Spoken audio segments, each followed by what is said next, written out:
বিশ্বকাপের আগে দেশসেরা ওপেনার তামিম ইকবালের দলে ফেরা অনিশ্চিত বলে জানিয়েছেন বিসিবির সভাপতি নাজমুল হাসান পাপন। সাভারে পক্ষাঘাতগ্রস্ত পুনর্বাসন কেন্দ্র সিআরপিতে প্রতিবন্ধী ব্যক্তিদের একীভূত ক্রীড়া ও প্রশিক্ষণ কার্যক্রম পরিদর্শন শেষে এ কথা জানান যুব ও ক্রীড়ামন্ত্রী।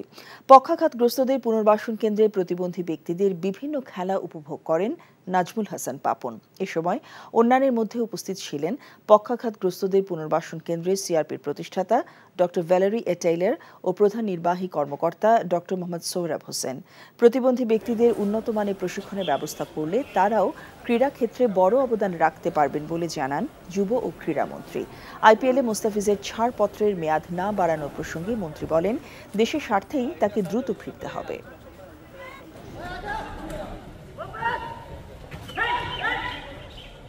যোগাযোগ হয়েছে, তখন কথা ছিল যে ও প্রথমে জালাল ইউনুস অপারেশন সাইড এবং আমাদের সিরাজ ভাই ওনাদের সাথে বসবেন, তারপর আমার সাথে বসবেন। আইপিএল লাভবান হতো, কিন্তু আমরা কিভাবে লাভবান হব? বিকাশে কম খরচে ক্যাশ আউটের লিমিট বেড়ে 50,000, প্রিয় এজেন্টও 2টা।